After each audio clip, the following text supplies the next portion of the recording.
देखिए, एक तो राजेंद्र ने पहले भी दो एक बार कहा और आज भी रिपीट किया कि नीतीश कुमार के बारे में उनका शक बना हुआ है। आज भी उन्होंने कहा कि वो उन पर भरोसा नहीं कर सकते, पलटी खा सकते हैं, जो उन्होंने कहा है। मैं थोड़ा सा, और सतीश के सिंह की तो जो लाइन है वो जो भी बिटवीन द लाइंस चीजें बोलते हैं, इसलिए उनको समझना मुश्किल है कि वो क्या बोल रहे हैं। ये समझ में आना चाहिए देश के लोगों को कि ये समय देश जिस जगह से गुजर रहा है, मतलब हम लोगों ने काफी टाइम हरिवंश पर गुजार दिया इस डिबेट में। हरिवंश इररिलेवेंट हैं पूरी तरह से। उनकी क्या भूमिका है? वो न तो एक जमीनी आदमी है, न पॉलिटिशियन है, और प्रभात खबर में भी सारा काम राजेंद्र करते थे और दूसरे सहयोगी करते थे। वो प्रभात खबर में रहते हुए भी पॉलिटिक्स करते थे, लाइजनिंग करते थे नीतीश कुमार के लिए। तो हरिवंश को अगर कोई मैसेज देना होता मोदी को, तो वो हरिवंश के जरिए तो वो फोन पर दे देते। हरिवंश 1.5 घंटे उनको, वो क्यों बैठे वहां? नीतीश कुमार कोई मैसेज देना चाहते थे हरिवंश को लेकर, बिठा के रखा उन्होंने 1.5 घंटे उनको। क्या रिलेवेंस है हरिवंश का बिहार की पॉलिटिक्स में, या झारखंड की पॉलिटिक्स में, या नेशनल पॉलिटिक्स में, या पत्रकारिता में? पत्रकारिता में उनकी जो जगह थी वो प्रभाष जोशी के साथ पैदा हुई और उनके साथ खत्म हो गई। तो इसलिए ये हरिवंश को बहुत ज्यादा, मैं केवल नेशनल पॉलिटिक्स में कोई इस चीज को राजेंद्र ने आज भी कहा, पहले भी कहा, बिल्कुल स्वीकार करने को तैयार नहीं हूं कि नीतीश कुमार पलटी मार सकते हैं। नीतीश कुमार के पलटी मारने का मतलब है कि देश में तानाशाही आ जाएगी और पूरा का पूरा विपक्ष खत्म हो जाएगा। नीतीश कुमार अगर कह चुके हैं कि मैं मर भी जाऊं तो नहीं जाऊंगा बीजेपी में, और बीजेपी अगर कह चुकी है कि उनके लिए सारे दरवाजे बंद हो चुके हैं, तो हमको ये मानकर चलना चाहिए कि देश में राजनीति एक अलग किस्म की चल रही है। एक थोड़ा सा छोटा सा आंकड़ा है कि महाराष्ट्र, बिहार और बंगाल, इनकी 130 सीटों को तोड़ना भारतीय जनता पार्टी के लिए निहायत जरूरी है। और उन्होंने महाराष्ट्र में तोड़फोड़ की है। और मैं अनुराग जी की बात से बिल्कुल सहमत हूं कि ये शरद पवार के जीवन का आखिरी समय है, ये चुनाव।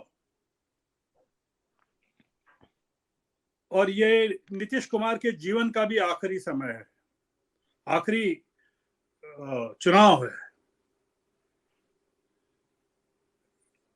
ये लोग अपनी उम्र के अंतिम पड़ाव पर भारत की राजनीति को कलंकित नहीं करेंगे। शरद पवार को अजीत पवार मानना निहायत अन्यायपूर्ण होगा उनके साथ। तो ये जो अब ये बिहार में करना चाहते हैं, इनके लिए केवल 3 स्टेट्स हैं जो जरूरी हैं, महाराष्ट्र, बिहार और बंगाल। और इसके बाद आप देखिएगा कि बंगाल में करेंगे। एक संदेश अमरीश जी जाना चाहिए आपके इस डिबेट के माध्यम से, क्योंकि काफी लोग देखते हैं आपकी डिबेट को, सत्य हिंदी को। मोदी की लड़ाई इस समय जनता से है, विपक्ष से नहीं है। हम लोग जो कहते हैं कि ये चले जाएगा तो क्या होगा, और वो चले, उपेंद्र कुशवाहा और आरसीपी सिंह और ये मांझी, क्या है इनकी क्या स्टैंडिंग है? क्या स्टैंडिंग है जीतन राम मांझी की, उपेंद्र कुशवाहा की, आरसीपी सिंह की, या इनकी हरिवंश की? बिहार की पॉलिटिक्स में क्या स्टैंडिंग है, या देश की पॉलिटिक्स में क्या स्टैंडिंग है? देश इस समय और कुछ देख रहा है। वो देख रहा है कि ये बीजेपी बुरी तरह से घबराई हुई है और भ्रष्टाचारियों को जेल में डालने के नाम पर भ्रष्टाचारियों को अपनी पार्टी में शामिल कर रही है।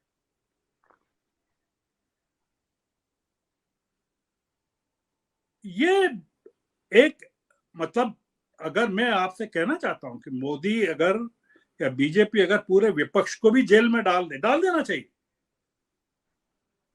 ये मौका है जेल जाने का पूरे विपक्ष के लिए, आपातकाल की तरह।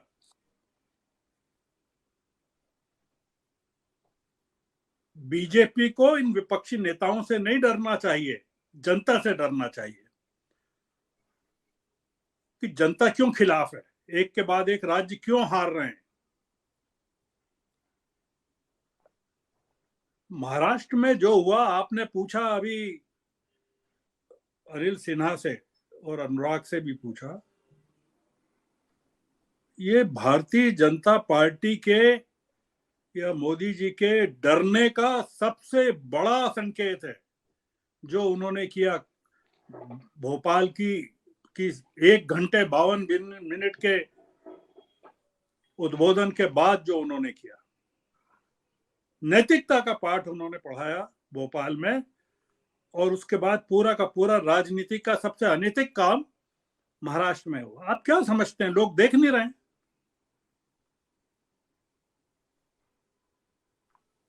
ये इररिलेवेंट हैं हरिवंश वगैरह, चाहे 500 बार मिले, चाहे मंत्रिमंडल में शामिल हो जाएं, अभी हो सकते हैं, हो जाए, हो सकते हैं। आप मुझे बताएं या राजेंद्र बताएं कि वो मंत्रिमंडल में हरिवंश आ जाएंगे या कुछ भी हो जाएंगे तो क्या बिहार की राजनीति पर या झारखंड की राजनीति पर क्या असर पड़ने वाला है? और राजेंद्र ये भी बता दें कि नीतीश कुमार अगर पलटी मार देते हैं, बीजेपी से हाथ मिला लेते हैं, तो क्या पूरी की पूरी बिहार की पॉलिटिक्स बीजेपी के पक्ष में हो जाएगी क्या?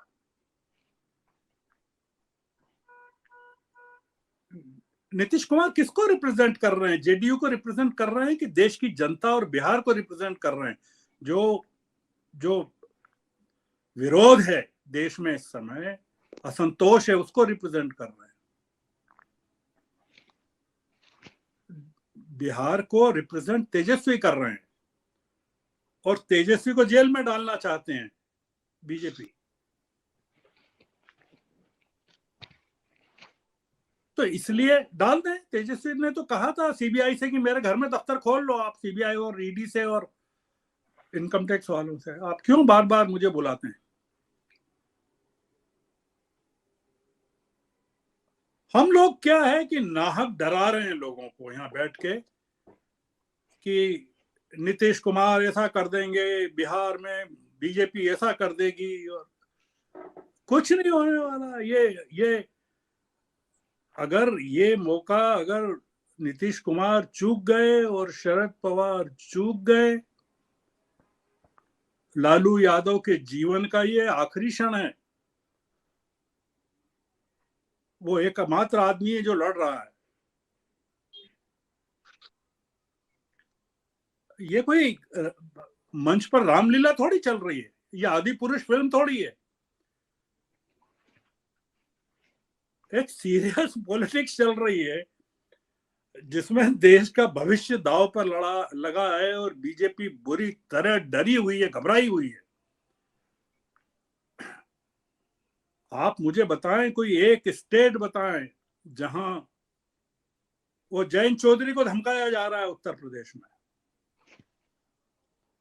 अखिलेश यादव से तोड़ने की बात। आप सोचिए तो सही कि चल क्या रहा है, और अखिलेश यादव डर नहीं रहे हैं।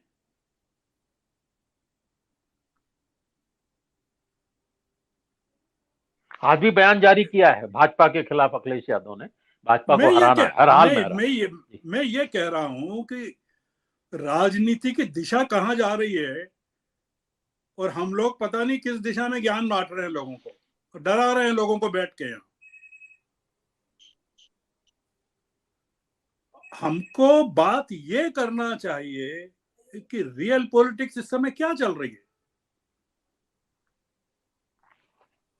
हरिवंश का मिलना 1.5 घंटे, वो 1.5 साल भी मिल रहे, उनसे क्या फर्क पड़ता है हरिवंश से?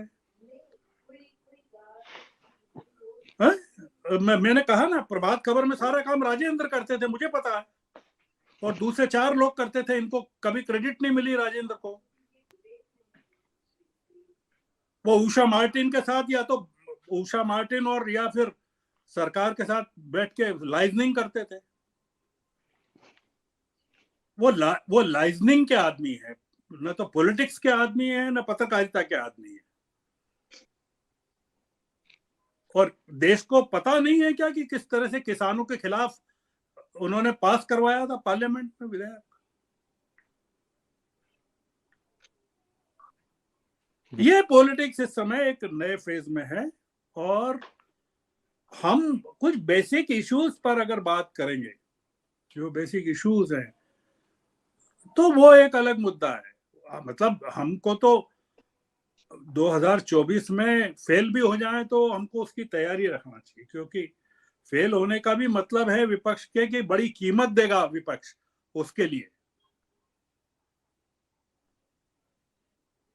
और वो कीमत इस समय विपक्ष नहीं देगा, देश देगा। और ये अगर बिहार में कुछ हो गया, आप सुनिए क्या कह रहे हैं सुशील मोदी, ये इन्होंने ठीक कहा कि इन्होंने, अनुराग ने कहा, शायद मैं सुन रहा था, सुशील, अंजना ओम कश्यप का इंटरव्यू सुनिए आप, जो सुशील मोदी से, सुशील मोदी क्या कह रहे हैं, यूसीसी कॉमन सिविल कोड पर वो कह रहे हैं कि जो नॉर्थ ईस्ट के ट्राइबल्स हैं और देश की जो ट्राइबल कम्युनिटी है, उसको यूनिफॉर्म सिविल कोड से बाहर कर देना चाहिए। आप सोचिए तो सही कि अल्टीमेटली कॉमन सिविल कोड में, यूनिफॉर्म सिविल कोड में बचेगा क्या? मुसलमान बचेंगे।